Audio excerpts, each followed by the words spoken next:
갈라디아서 2장 갈라디아서 2장 20절 한 절 말씀 우리 같이 한 음성으로 우리 스크린을 보면서 같이 읽겠습니다. 우리 모두 앞을 주목해서 한자 한자 같이 읽습니다. 내가 그리스도와 함께 십자가에 못 박혔나니 그런즉 이제는 내가 사는 것이 아니요 오직 내 안에 그리스도께서 사시는 것이라. 이제 내가 육체 가운데 사는 것은 나를 사랑하사 나를 위하여 자기 자신을 버리신 하나님의 아들을 믿는 믿음 안에서 사는 것이라. 아멘. 아멘. 정말 귀한 말씀입니다. 그리고 반드시 늘 마음에 새겨야 할 말씀입니다. 믿음으로 사는 삶을 생각하면서 과연 구체적으로 어떤 삶일까? 그런 마음을 담아 우리 같이 내일 일은 난 몰라요 같이 합니다.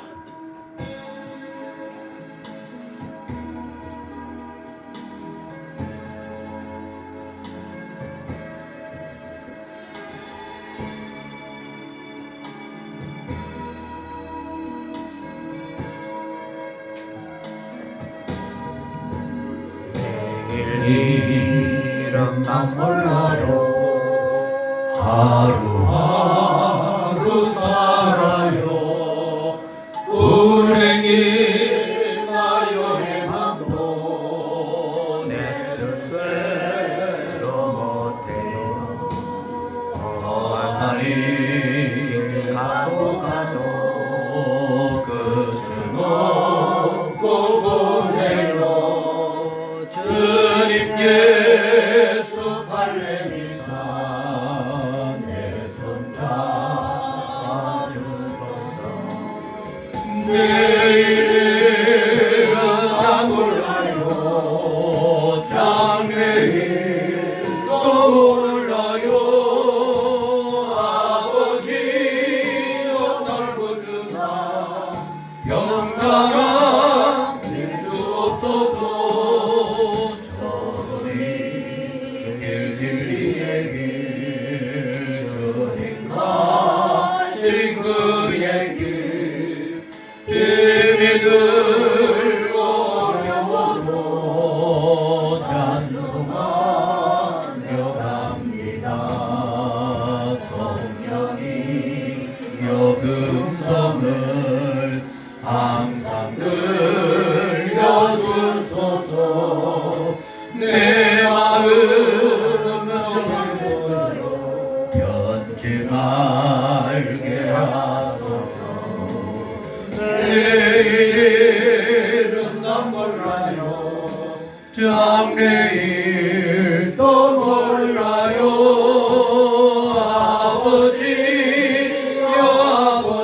아버지여 주신 소 명령 이루소서. 왕의 속에서 이 세상에 오셔서 만 백성을 구속하니 참고주가 되시네. 순교자의 본을 받아 나의 믿음 지키고 순교자의 신앙 따라 이 복음을 전하세. 불과 같은 성령이여 내 안에 항상 계셔. 천국 가는 그날까지 주여 지켜주옵소서. 아멘. 기도합니다. 하나님 아버지, 내일 일은 난 모르겠습니다. 되었습니다.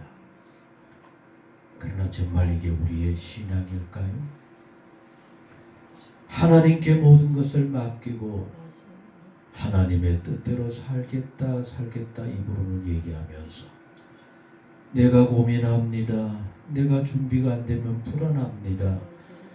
내가 온 세상을 다 짊어진 것처럼 무겁고 힘들게 살아가는 안타깝고도 부끄러운 저희들인 것을 깨닫게 하여 주옵소서. 그래서 이제는 겸손하게 하옵시고 내 모든 것을 주님께 맡길 줄도 아는 지혜로운 자들이 되게 하여 주옵소서. 그래서 내 염려로 이루는 내 인생이 아니라 하나님께서 예비하시고 가장 좋은 길로 복된 길로 이끄시는 하나님의 이끄심을 받는 저희 모두가 되게 하여 주옵소서. 선교사의 하루하루의 삶이 이렇게 주의 은혜의 삶인 줄로 믿습니다.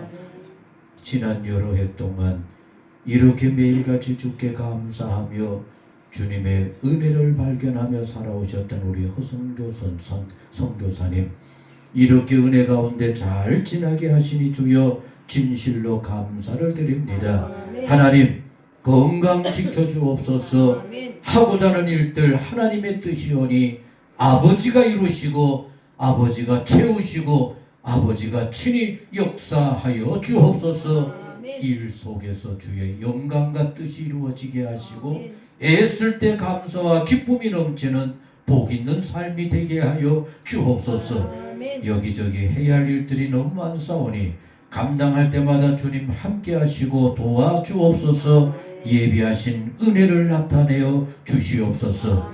오늘 믿음의 삶으로 이 한 시간 우리와 함께 나눌 때 말씀의 크나큰 역사가 우리 심령을 새롭게 하시고 결단하게 하시고 내 삶이 어떤 삶인가를 찾게 되어지는 참으로 복된 시간 되게만 하여 주옵소서.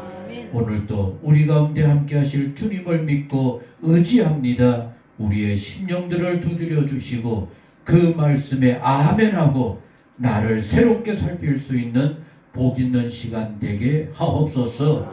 예수님의 이름으로 기도드리옵나이다. 아멘. 아멘.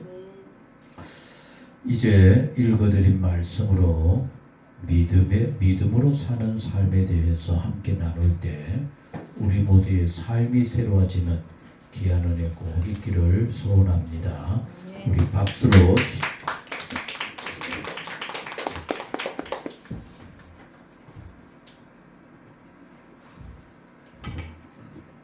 할렐루야.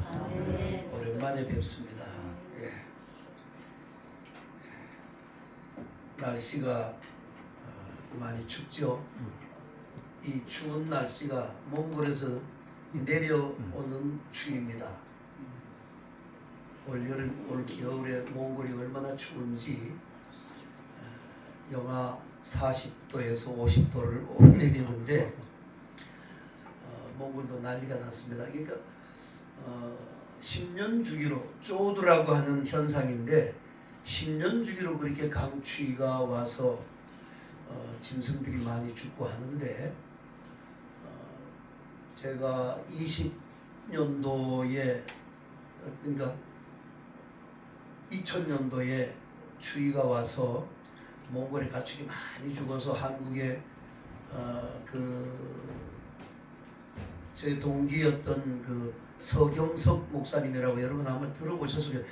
경제정의 실천연합회를 만드신 목사님이신데 그 목사님이 몽골에 양보대기 운동을 펼쳐가지고 그때 이제 함께 했던 일도 있고 그리고 2011년도에 10년 후에 그렇게 춥고 22년도에 또 추워가지고 그랬는데 이제는 이 지구촌에 이 기후가 이상기후가 되면서 올해 굉장히 춥다 그래요. 그래서 울란바토르 시내가 하루에 4시간씩 전기가 안 들어온대요. 정전이 되니까 이 사람들이 다시 이 초원으로 나가는 거예요. 왜냐하면 전기가 안 들어오면 아파트에 살 수 있는 게 아무것도 없잖아요. 그러니까 그 추위를 견디려니까 나가가지고 개를 쳐놓고 거기는 불만 떼면은 그래도 나무만 있으면 따뜻하니까 아파트에서 나무를 떼가지고 무슨 난방을 하겠어요. 그런 현상이 일어나는데 작년에 한 400만 마리의 가축이 죽었는데 그러니까 몽골의 가축수가 7천만 마리에서 7,500만 마리 유목민들이 그렇게 하는데 작년에 400만 마리가 죽었는데 올해는 얼마나 죽게 될지 이게 참 기도의 제목입니다. 이런 상황에서 그래도 제가 돌아보는 교회는 그런대로 잘 버티고 있는데 다행히 제가 돌아보고 있는 교회는 전기 안 들어오고 그래서 난방 안 되고 하는 그런 현상이 없습니다. 거기는 다 그저 불을 떼고 그러면서 이제 예배를 드리게 되니까 참 감사한 일이죠. 그러니까 우리가 이게 문화적인 혜택, 이 문명의 혜택을 받으면서 산다는 게 어쩌면 참 고맙고 감사한 거지만은 이게 뭔가 하나 삐끗해지면 우리 여기 한국에서 전기 안 들어온다 그러면 여러분 아파트에서 어떻게 살겠어요? 그러니까 또 그렇게 되지 못하는 삶도 그것도 하나님의 은혜인 겁니다. 우리가 이 새해를 맞이하면서 제가 어떤 말씀을 나눌까 그렇게 기도하며 묵상하다가 우리가 이 땅에서 살면서 하나님 앞에 부름받아 갈 때까지 가장 지켜야 될 한 가지가 있다면 뭘까?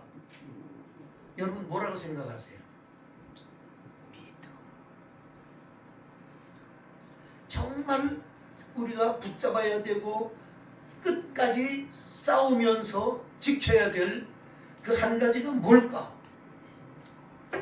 여러분 바울 사도를 묵상하면서 바울 사도가 디모데후서 4장 7절에서 그 옥중에서 디모데에게 편지를 쓰면서 이제 자기 마지막에 가까운 것을 알잖아요. 그러면서 디모데후서의 마지막 부분 4장 7절에서 디모데에게 편지를 쓰면서 뭐라고 썼냐면 그 위대한 사도가 나는 선한 싸움을 싸우고 나의 달려갈 길을 마치고 뭘 지켰다?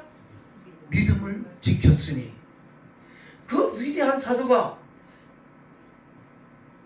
믿음으로 그 길을 달려왔을 텐데 마지막 자기가 이제 이 땅에서의 생을 마감할 순교를 앞두고 내가 지금까지 믿음을 지켰다 이러면서 편지를 디모데에게 보내는 거예요. 이걸 보면서 목사라고 믿음이 완벽하겠습니까? 장로라고 믿음이 완벽하겠습니까? 우리가 이 땅에서 살면서 끝까지 싸워야 되고 지켜야 될 것, 어제보다는 오늘보다는 내일 조금이라도 좀 더 나아지도록 하기 위해서 몸부림치고 싸워야 될 그 싸움이 뭐냐? 믿음을 지키는 것. 믿음을 지키는 것. 마지막까지 엄청난 믿음을 지키는 싸움이 있게 될 것이라는 거예요. 믿음을 지켜야 된다. 명예를 지키는 것이 아니고 무슨 내가 그냥 이 교회를 가지고 뭐 수천 명 수만 명이 모이는데 내가 이 교회를 지켜야 된다는 것도 아니고 바울이 그렇게 마지막까지 여러 유럽을 다니면서 그렇게 복음을 전했는데 그 선교의 현장을 지키는 것도 아니에요. 자기 자신에게는 이 믿음을 지키는 게 가장 중요했다는 거예요.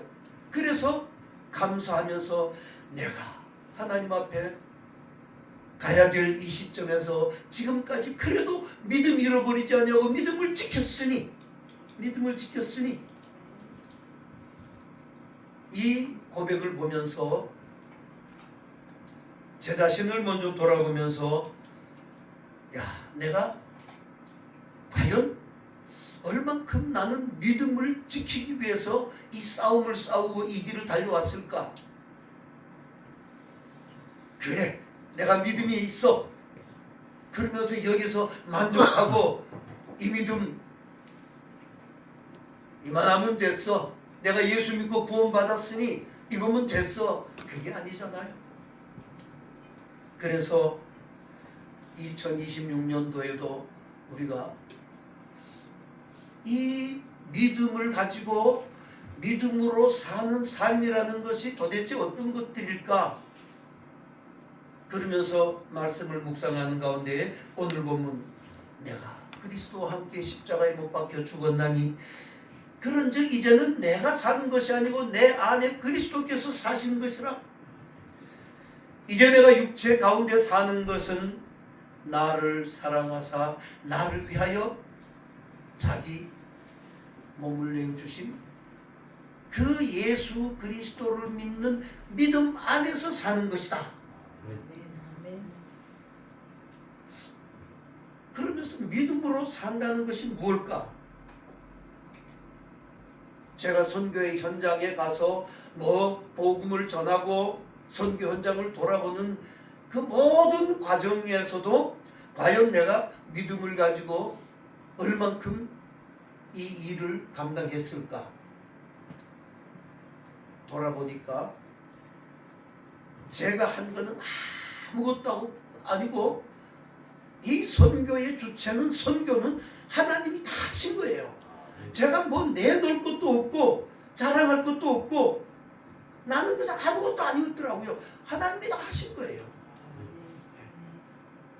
하나님이 다 하셨다? 이걸 깨닫고 이걸 붙잡는 것, 그게 내가 믿음 안에서 사는 것이었구나. 그렇게 살아야 되겠구나.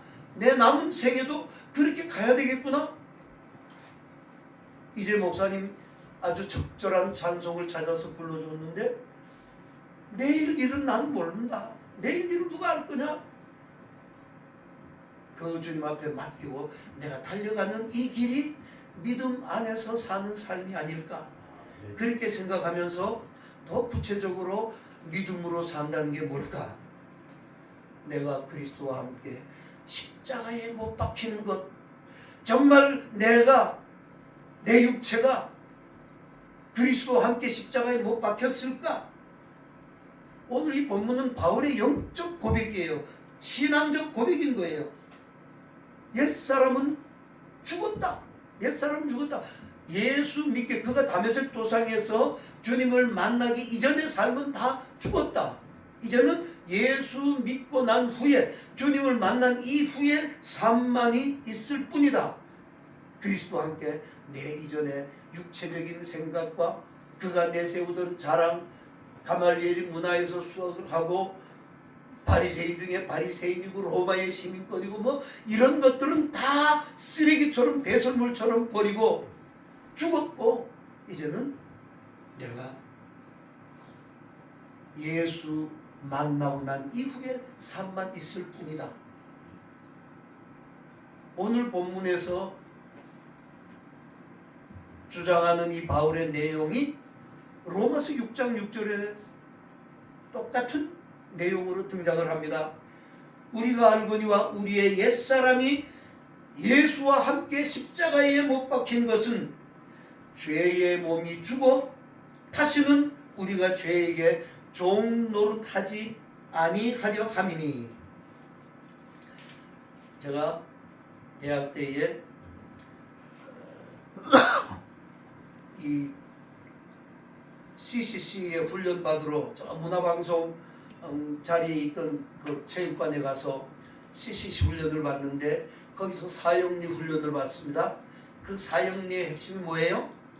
의자가 내 마음에 왕자가 있습니다. 왕자가. 그 왕자의 자리에 이전에는 내가 앉아 있어요. 내 생각과 내 계획과 내 모든 삶의 모든 것들이 내 마음의 왕자에 앉아 있었어요. 그리고 십자가는 내 앉은 그 의자 밑에 십자가가 있었어요. 근데 예수를 믿고 난 이후에는 내 마음의 왕자의 자리에 십자가가 있고 내가 그 의자 밑에 무릎을 꿇고 있는 것, 이걸 가지고 이제 남산으로 전도하러 다니고 그랬던 기억이 떠올랐어요.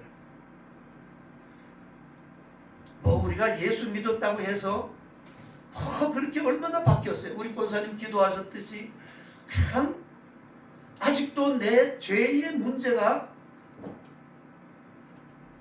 해결이 되지 않고 나가면 그저 죄를 짓고 나가면 우리가 죄와 씨름을 하잖아요. 그래서 넘어지고 쓰러지고 넘어지고 쓰러지고 하잖아요. 참 사람 성질머리 그거 쉽게 바뀝니까? 안 바뀌어요. 예수 믿었다고 하루아침에 성자가 되는 것도 아니잖아요. 그 성질머리 그대로 가지고는 와 성질 부리고 싸우고 날마다 우리가 그런 생활을 하잖아요. 그렇다면은 달라진 게 뭐냐, 이게 달라진 게. 내가 달라진 게 아니라 하나님께서 나를 인정해 주시고 내 죄를 용서해 주셨다는 것이 달라진 것이죠. 의롭다고 인쳐 주신 게 달라진 거예요. 예수 믿기 전에는 죄가 뭔지를 몰랐잖아요.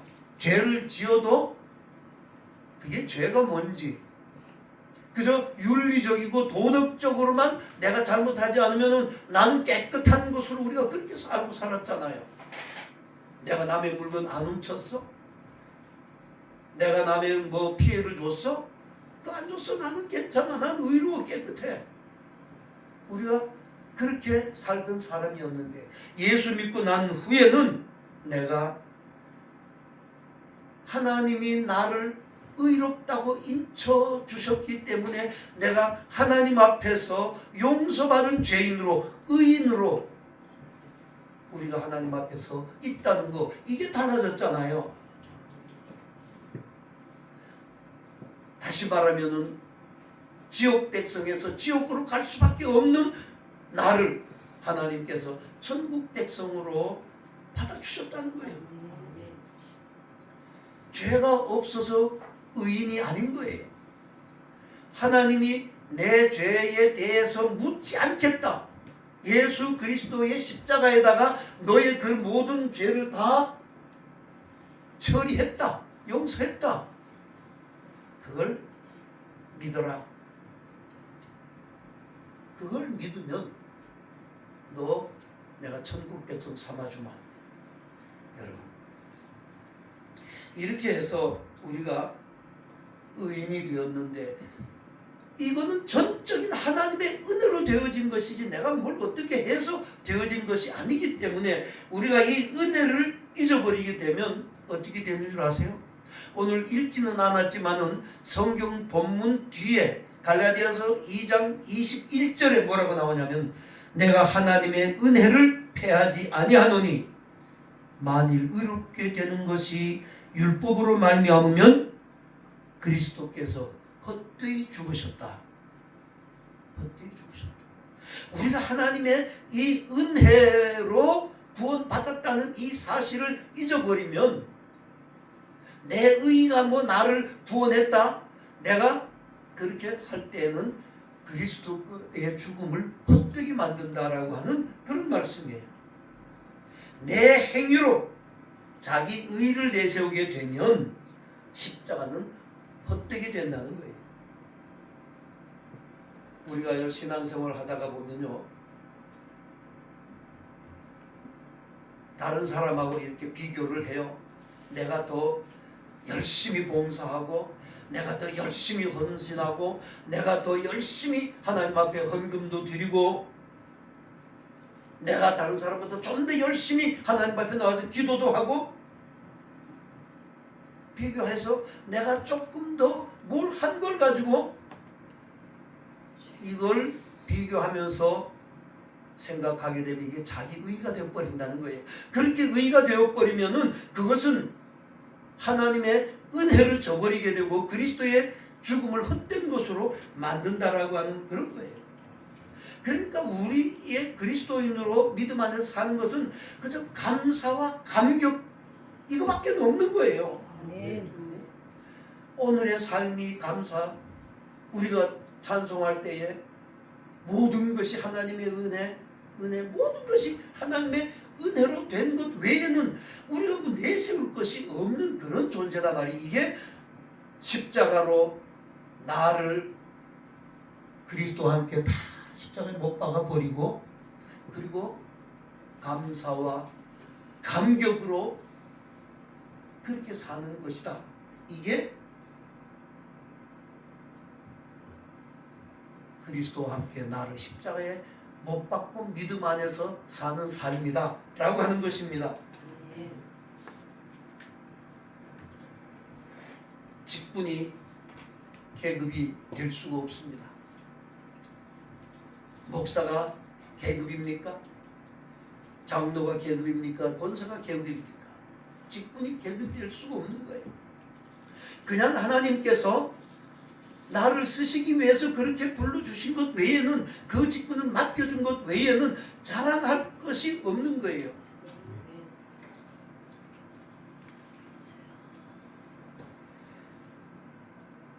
그렇기 때문에 믿음으로 사는 것은 십자가에 나를 다 못 박아버리는 것이고 그리고 난 다음에 하나님의 주권 아래서 사는 것, 하나님이 내 삶의 주인으로 사는 것.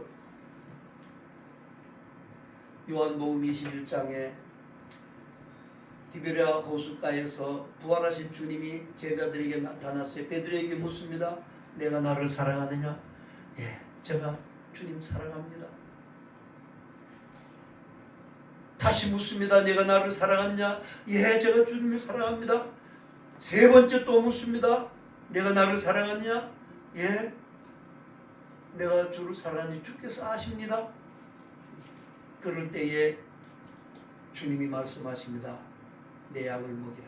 내 양을 먹이라. 그러면서 젊어서는 네가 스스로 띠뛰고 원하는 곳으로 다녔지만은 늙어서는 내 팔을 벌리리니 남이 내게 띠띠우고 원하지 않은 곳으로 데려가리라.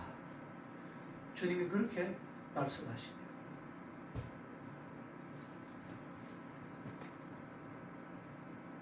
부활의 주님을 만난 이후에 베드로의 삶은 주인이 바뀌어서 이제는 네가 생각하고 네가 스스로 띠뛰고 다니는 그런 삶은 이제는 없다. 이제는 내가 너를 띠띠우고 네가 원하지 않는 곳으로 내가 데려가겠다. 그런 말씀인 거예요. 물론 이 말씀은 베드로가 어떻게 두 팔을 벌리고 십자가에 거기서 순교할 것을 말씀하신 내용입니다. 우리가 하나님 앞에 기도합니다. 하나님 앞에 기도해요.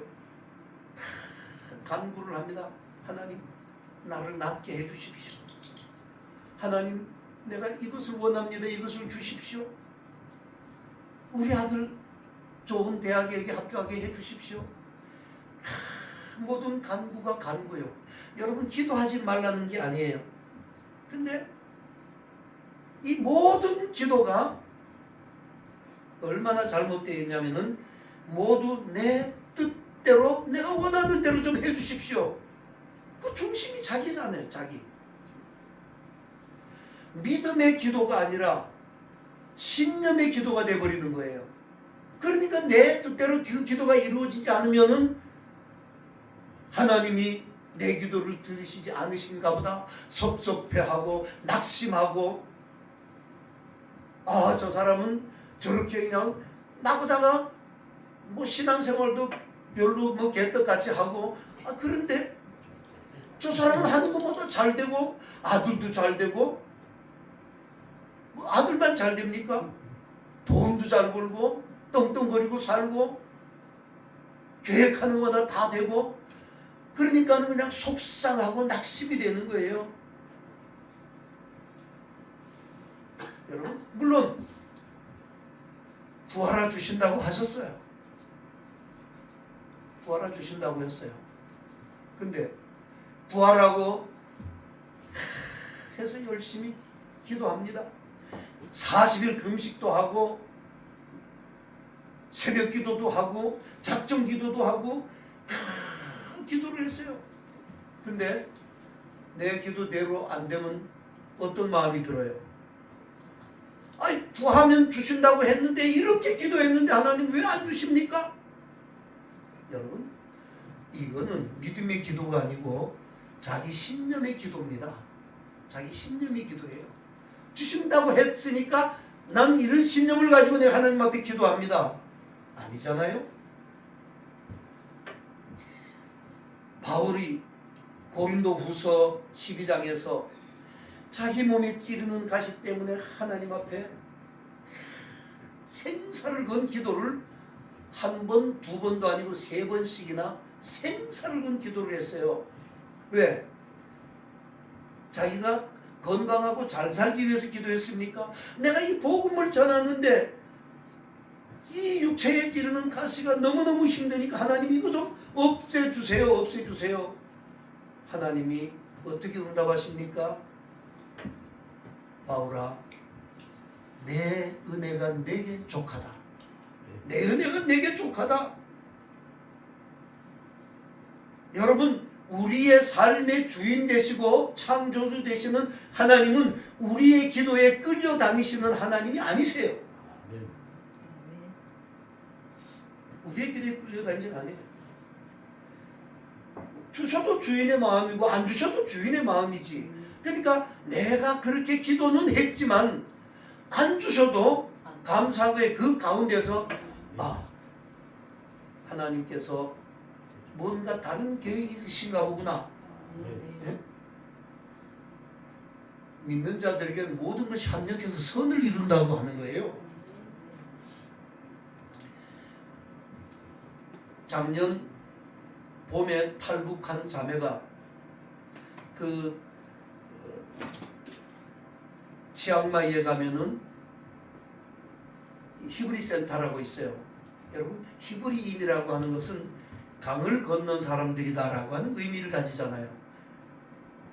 우리가 탈북자들을 케어를 할 때에 두만강을 건너고 압록강을 건넜잖아요. 그래서 그들을 태국에서 살게 한 그 센터를 우리가 히브리 센터라고 그렇게 이제 부릅니다. 거기에서 3개월 동안 신앙의 훈련을 받습니다. 아주 강도 높게 아침 6시에 일어나가지고 밤 11시 잠들 때까지 하루에 일정에 따라서 성경 공부하고 기도하고 신앙 훈련을 쫙 받아가지고 한국에 들어옵니다. 신앙을 지키는 사람이 그렇게 많지 않아요. 와서 거기서는 그냥 닫혀진 속에서 생활하면서 뭐 아침부터 그냥 저녁까지 잘 때까지 목사님 사모님이 훈련을 시키고 그렇게 성경 공부하고 하다가 한국에 들어오니까 이게 뭐 전혀 다른 세계가 벌쳐지니까 그냥 그 뭐 믿음을 가져봐야 얼마나 가지겠어요. 그런데 죽송 자매라고 하는 자매가 있어요. 이 자매가 너무 감사하고 감격하고 받은 은혜가 있으니까 자기가 신학교를 가서 공부를 해야 되겠다. 좋은 마음이잖아요. 그리고 기도하면서 준비해가지고 장신대에 서류를 넣었는데 떨어졌어.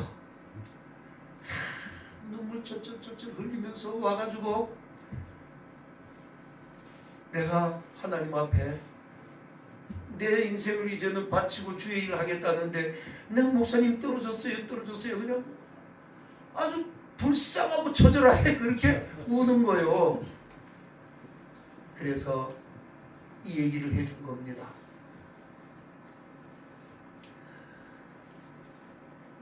하나님께서 너를 어떤 길로 인도하시게 될지 이제부터 우리 같이 기도하면서 묵상하면서 우리 하나님의 뜻을 물어보자. 요즘에는 얼굴이 활짝 펴가지고 얼마나 신앙생활 잘하는지 몰라요. 여러분, 하나님께서 바울을 쓰시고자 할 때에 그가 찌르는 가시를 좀 없이 해주십시오 기도할 때에 바울을 건강하게 만드셔서 기도한 대로 강하게 하셔서 바울을 쓰신 하나님이 아니었어요. 연약한 바울 안에서 바울의 주인 되시는 그 하나님이 바울 안에서 하나님이 강해지셔서 바울을 쓰셨다는 거예요. 여러분, 내가 너에게 강하게 될 것이다. 내가 너에게 강하게 될 것이다. 내 은혜가 내게 족하다. 우리가 사도행전 1장 8절에요. 오직 성령이 너에게 임하시면 너희가 권능을 받고 예루살렘과 유대와 땅끝까지 이르러 내 증인이 되겠다. 예수님이 말씀하시잖아요. 여기에서 권능을 받고 라고 하는 이 권능이라는 말이 나오면 우리는 이걸 아주 굉장한 힘으로 생각해요. 물론 힘은 힘이에요. 근데 우리는 어떤 힘만 생각하냐면 저 귀신 들린 사람에서 귀신아 저 사람에게 나가라 그러면은 탁 나가야 돼요. 어떤 뭐 권위와 힘을 가지고 상대방을 탁 가서 제압하고 내가 너에게 이 예수 그리스도의 복음을 전하면 그 사람이 아멘하고 받아들이고 뭐 그런 힘으로만 받는단 말이에요. 제압할 수 있는 힘, 폭발적인 힘을 가진 힘. 그런데요, 그 힘이 전혀 없다는 게 아니에요. 그런 힘이 있어요. 성령의 능력이 그런 힘도 있습니다. 사도들이 오순절 성령 충만해가지고 나갈 때 하루에 뭐 3,000명, 5,000명씩 막 주님 앞으로 돌아오잖아요. 없다는 게 아니에요. 그런데 그 사도들이 죽음 앞에서도 다 깨어지고 불타오를 수 있는 그런 인간적으로는 도저히 가질 수 없는 그 이면의 그런 능력도 함께 더불어 가질 수 있었다는 거예요. 이게 성령의 능력인 거예요. 우리가 기도할 때에 하나님께서 나에게 힘을 주셔서 능력을 주셔서 나를 강하게 만들어 쓰지 아니하시고 우리가 생각하는 대로 힘의 논리로 나를 그렇게 만드시지 아니하시고 그분이 그 하나님이 내 안에 들어오셔서 내 안에서 강해지셔서 그분의 능력이 나를 쓰시는 거예요. 우리가 이거를 알아야 됩니다. 제가 한때는 좀 이런 생각이었어요. 야, 신학교는 뭐 대학이 떨어지고 여기 떨어지고 저기 떨어지니까는 야, 신학교나 가라. 그런 때가 있었어요. 저도 많이 얘기 들었어요. 도저히 저놈이 어느 날 보니까 신학교에 가 있는 거예요. 물론 다른 사람이 볼 때도 저도 그랬겠지만 아니 제가 글 들을 때마다 불편했어요. 아니 머리 좋고 똑똑한 놈을 목사로 만들고 신학교에 보내가지고 아니 그런 녀석이 복음을 전하면 말이야 사람들이 그래 예수 믿는 사람은 여기 똑똑하고 예수 믿는 사람이 실력 있고 말이야 그 목사들은 그렇구나 이렇게 되면 좋을 텐데 제일 뭐 학교에서 공부를 해도 그냥 뒤에서 그냥 꼭 뭐 왔다 갔다 하는 녀석이 어느 날 보니까 그게 또 신학교에 가가지고 목사가 되는 거예요. 불편했어요. 똑똑한 녀석들은 전부 법대 가라 의대 가라 다 그렇게 보내고 신학교는 비실비실한 아들 같은 집안에 아들이 여럿이 있어도 제일 비실비실한 건 너 신학교나 가라. 이게 사실 우리 부모님 세대에 우리 한국교회 초기 그런 모습이었단 말이에요. 그런데 여러분 만약에 똑똑해가지고 신학교에 가가지고 공부한다 그러면은 우리 사이에 몇 사람이나 목사가 되었겠어요. 근데 그런 조금 모자라고 부족하고 실력이 없어도 그를 들어 쓰시는 하나님의 주권이 그들 안에서 강하게 되셔서 그들로 하여금 한국교회를 세워가신다는 거예요. 그래서 목회도 생각해보니 하나님이 나를 쓰시는 것이지 내가 하나님을 의지해서 내가 목회하는 것이 아니더라는 얘기예요. 여러분 우리가 이걸 알아야 돼요. 주권자이신 하나님. 우리 어머니가 저를 목사 만들려고 30년 기도하셨다고 그러잖아요. 정말 교회에서 30년을 기도하시고 왔는데 가만 보니까 저놈이 도저히 하나님 앞으로 돌아올 생각도 안 하고 가는 게 뭐 엉뚱한 데로 가가지고 뭐 화학과를 가가지고 공부한다고 그러고 다니지 신앙생활도 잘 안 하는 것 같으지. 답답해서 금식하시면서 하나님 앞에 하나님 나는 이 아들을 우리 집안에 주신 첫 아들이라 하나님 앞에 바쳤는데 이 아들은 갈 생각도 안 하고 저리 가니 하나님 나는 어쩌면 좋습니까 하고 막 기도하는데 하나님이 그렇게 말씀하시더라는 거예요.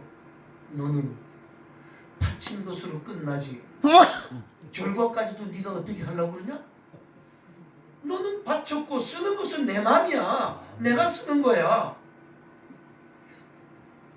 그 간증을 그렇게 하시더라고요.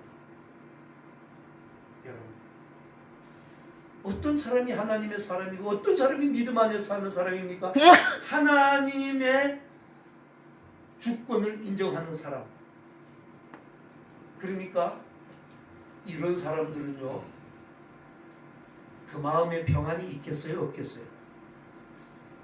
평안이 있어요. 왜 우리에게 평안이 없냐? 왜 우리에게 불안하냐? 내가 주인이고 내가 기도했는데 내 뜻대로 바라는 대로 안 되니까 불안하고 원망스럽고 신경질 나고 화가 나고 다른 사람하고 비교하니까 열받는 거예요. 그런 이유가 없다는 거예요.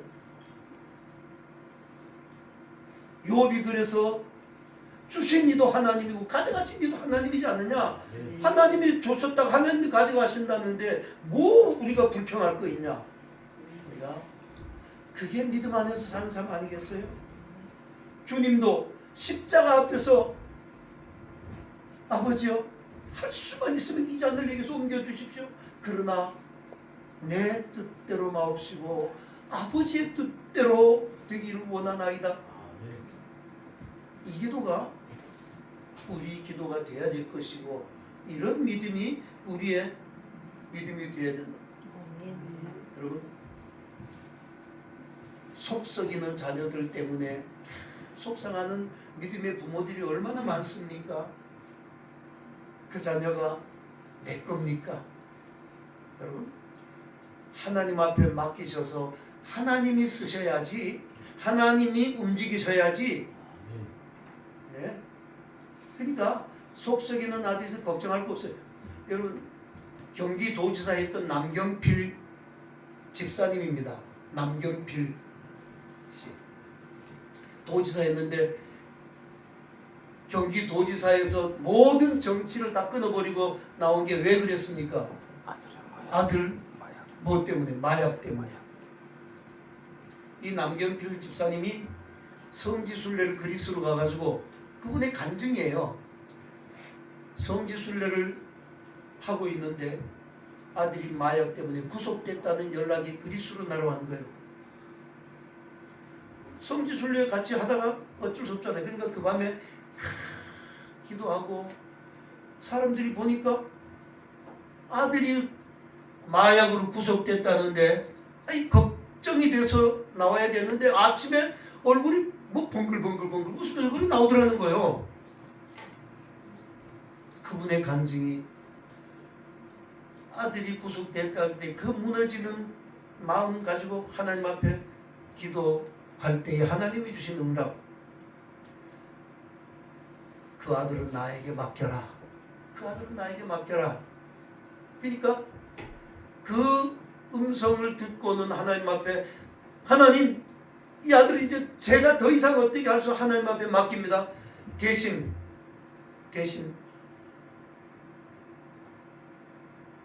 마약 때문에 힘들어하는 다른 아이들은 제가 맡겠습니다. 그랬다는 거예요. 그래서 마약 퇴치 운동하는 그 NGO 단체 만들어가지고 지금 그 활동하고 계세요. 정치하시는 사람이, 경기도지사 하던 사람이, 그 아주 비상한 사람이 다 내려놓고 하나님 앞에 맡기고 지금 그 아들 신앙생활 잘해요. 잘하고 있습니다. 여러분, 우리가 십자가를 생각할 때에 십자가만 생각하면 고난이고 고통이고 아픔이잖아요. 우리가 그러잖아요. 말 안 듣고 속삭이는 아들 보면은 저게 내 십자가야. 그렇게 얘기해요. 뭐 나야 뭐가 잘 안 풀리고 내가 힘든 거 있으면 하나님 이게 내 십자가입니다. 여러분, 십자가가 그렇게 고통스러운 것만일까요? 십자가를 바라볼 때에 우리에게 평안이 오면 안 됩니까? 그 십자가를 볼 때에 주님이 나의 죄를 저 십자가에서 다 해결해 주셨다. 이제는 그 주님이 나의 삶의 주인이다. 이제는 그 주인 밑에서 전지전능하신 그 주님의 그 밑에서 이제는 내 삶이 편안하게 걱정 근심 없이 다 맡겼으니 이제는 사나 죽으나 내가 주의 것이다. 그렇게 맡기고 살겠습니다. 이렇게 살면 안 되는 거예요. 하나님이 주권자가 되셔서 내게 고통을 주시고 내게 아픔을 주시고 내게 시련을 주신다면은 하나님께서는 그것들을 통해서 또 다른 면으로 영광을 받으시려고 하는 계획이 계신다라고 하는 이 믿음을 우리가 좀 가지면 안 됩니까? 그래서 그 아래서 우리가 평안함을 누리는 거예요. 몽골 아이들 때문에 투자를 해가지고 그렇게 어려운 데서 공부시켜 놨더니 6놈을 갖다 공부시켜 놨으니 다 떨어지고 중간에 다 탈락하고 한 명이 남아있을 때 실망이 내가 다시 네가 안 할 거다. 어려운데 이렇게 했는데 이게 떨어지니 내가 무슨 안 할 거다 그랬는데 그때 하나님께서 제게 주시는 예레미야 5장 1절의 말씀, 예레미야에게 너희는 예루살렘 거리로 빨리 다니며 그 넓은 거리에서 찾아보고 알라. 너희가 만일 정의를 행하며 진리를 구하는 자를 한 사람이라도 찾으면 내가 이 성읍을 용서하리라. 한 사람이 중요하잖아. 한 사람, 그 한 사람. 그래서 제가 또 다시 용기를 가지고 그렇게 하면서 하나님이 하신다는데 10명이면 하고 1명이면 안 될까? 우리는 그런 생각을 할 이유가 없는 거예요. 주권은 하나님께 있는 거예요. 아멘. 시간이 좀 갔지만 하나님이 제가 목사님에게 말씀드린 올해는 조금 제가 바쁠 것 같습니다. 이 나이에 70 중반의 나이에 바쁠 일이 하나님께서 주셨으니 이게 제가 얼마나 행복합니까? 아멘. 우리 후배 목사들이 형님이 제일 행복한 것 같아요. 그래요. 제일 행복하대. 제가 연금 들어놓은 게 있습니까? 뭐 집이 있습니까? 여러분 집도 없는데 내가 잠자리가 몇 개나 있는 그래요. 형님은 집이 몇 개야? 나 집 하나도 없어. 근데 침대는 4개가 있어. 4군데서는 내 마음대로 자. 동해 오니까 동해 잠자리 있죠. 양평 가니까 양평에 잠자리가 있죠. 서울 가면 서울에 잠자리가 또 있어요. 몽골 학교 기숙사에 제 방을 하나 만들어 놨거든요. 잠자리 있어요. 몽골 가면 몽골에 잠자리가 또 있어요. 그것도 내 집 아니에요. 그러니까 형님 걱정도 없고 제일 행복한 것 같아. 행복하지. 한 가지만 더 말씀을 드리면 올해 몽골의 선교의 계획이 몽골이요 인구가 도심에 너무 많아져 가지고 도시가 차 한 번 잘못 들어가면은 도시 빠져나오는데 2시간 3시간 걸려요. 그러니까 약속 시간도 못 맞춰요. 윤영주 장로님이 들어오셔가지고 공연을 하겠다 그래가지고 공연장까지 태워다 달라 그래가지고 20km 갔는데 3시간을 갔어요. 20km 갔는데 3시간을 가요. 그런 데인데 그래서 몽골 정부에서 울란바타르 칭기스 공항 옆에다가 300만 평의 신도시를 계획을 세워서 훈노 시티라고 해가지고 새로 도시를 우리로 말하면은 분당과 같은 도시, 일산과 같은 도시를 계획을 해요. 그리고 그 옆에 자유경제구역청을 만들어요. 하나님께서 우리가 기도하는 가운데 이런 비전을 주셨어요. 그래. 여러분, 지금 우리가 추위를 겪는 건 기후 위기 시대입니다. 기후 위기. 뭐 북극이 다 녹아내린다 그러잖아요. 온실가스 때문에 그런 거 아니에요? 이거 온실가스. 우리가 때는 이게 석탄에서부터 뭐 이게 전기 생산하는 이 다 온실가스잖아요. 그래가지고 그 이재명 대통령하고 윤석열 대통령하고 대통령 후보 때 토론을 할 때 이재명 대통령이 윤석열 대통령 후보한테 R200을 아십니까? 하니까 윤석열 후보가 R200이 뭐요? 그랬단 말이에요. 이 R200이라고 하는 게 뭐냐면 재생에너지 100%가 간 거예요. 재생에너지. 전 세계가 지금 이 재생에너지로 가야 된다는 거예요. 지구 때문에. 하늘에 구멍이 뻥뻥뻥뻥 뚫리니까 이 온실가스 때문에. 그래서 태양력, 풍력 이런 것들을 하지 않으면 이젠 지구가 살아남을 수 없다. 그래가지고 이 선진국들이 R200을 선언을 했어요. 예, R200이라고 하는 건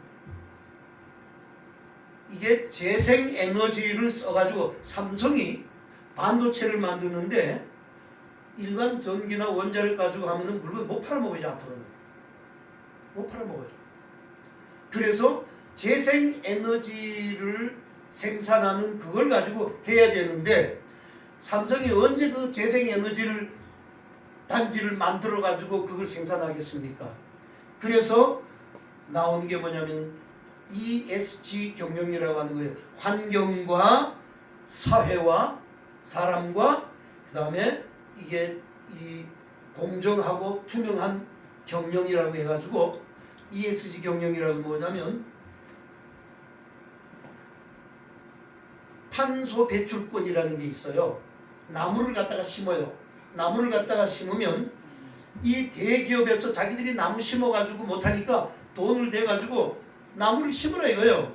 그래가지고 탄소 배출권을 너희들이 확보해야 그걸 가지고 생산되는 물건을 팔아먹을 수 있다.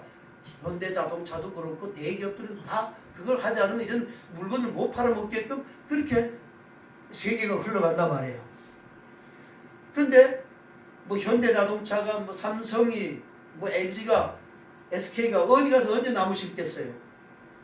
저희들이 하나님께서 그래 몽골이 사막화되는 땅이 얼마나 많으냐 거기다가 우리가 나무 심자. 몽골의 대통령이 2030년까지 10억 그루의 나무를 심는다라고 하는 공약을 발표했는데 10억 그루 나무를 심으려면 3조가 돈이 그렇게 든대요. 삼성에서 못 심잖아요. 그래서 우리가 계획을 세웠습니다. 몽골 정부에다가 얘기를 해가지고 우리가 여기에다가 생명평화공원을 조성할 테니까 우리에게 땅을 주시오. 그래가지고 이 줌회의를 화상회의를 3번을 지금 했습니다. 그러니까 알았어, 오케이. 그럼 이제 우리는 이걸 가지고 삼성이나 대기업을 만납니다. 우리가 여기다 나무를 심어서 가꾸고 할 텐데 탄소 배출권을 당신들에게 줄 테니까 여기 자금을 대라. 그렇게 가는 거죠. 근데 한국 사람들이 거기까지 가가지고 나무를 심겠습니까?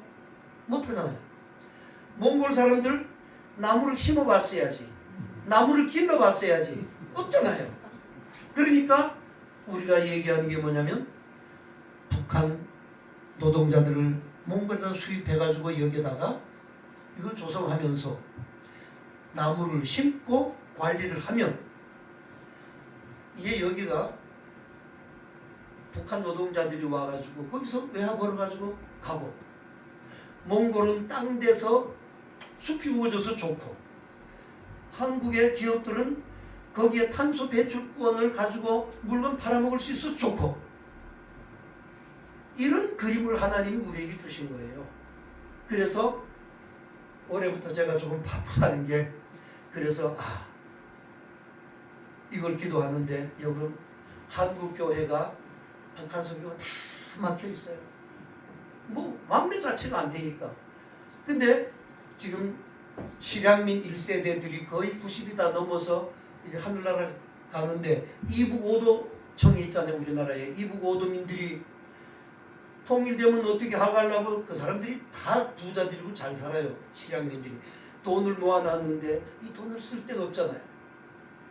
그러니까 우리가 북한 인력을 갖다가 쓸 테니까 당신들이 여기에다가 묘목장을 만들어 주시오. 스마트팜을 갖다가 설치를 하고, 이런 그림을 그리니까 작년도에 이북 5도 신문 기자들 3명이 몽골에 저희들한테 와가지고 취재를 다 하고 몇 번의 회의를 거쳐서 올해 같이 몽골 들어갑니다. 들어가서 이 일을 구체화시키려고 이렇게 일을 해나가는 일들,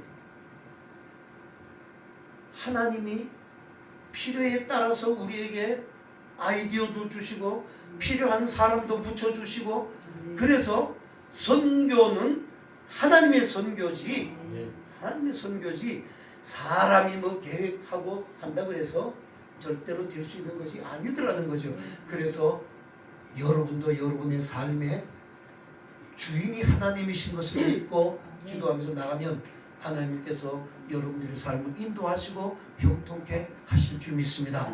이 한 해에 믿음으로 꼭 승리하시는 여러분 되시기를 주님의 이름으로 축원합니다. 아멘. 기도하십시다.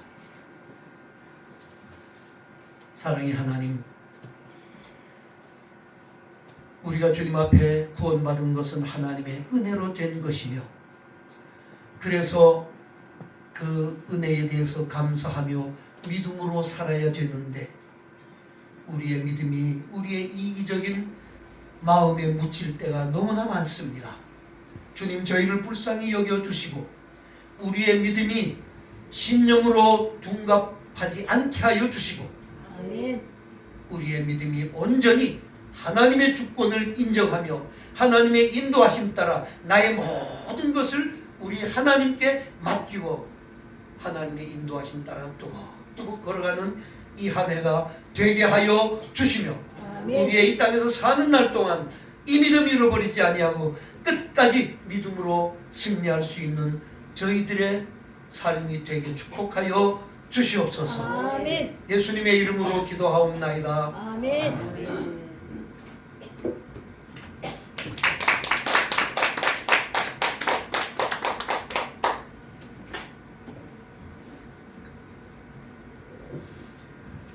찬송 320장 같이 하셨습니다.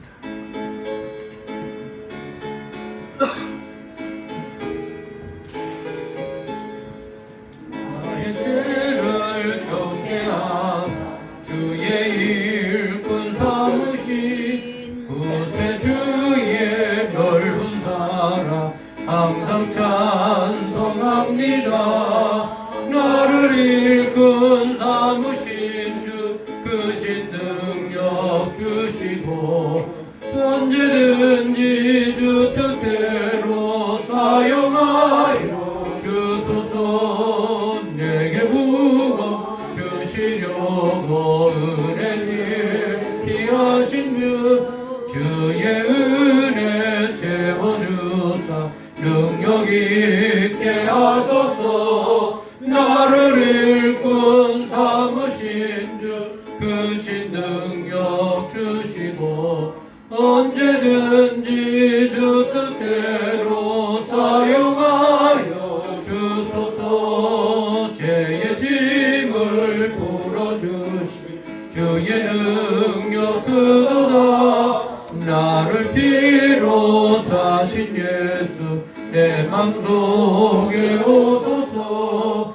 나를 나를 일꾼 삼으신 주 크신 능력 주시고 언제든지 주 뜻대로 사용하여 주소서. 주여 내게 성령으로 충만하게 채우사 생명수가 가물처럼 흐르게 하옵소서.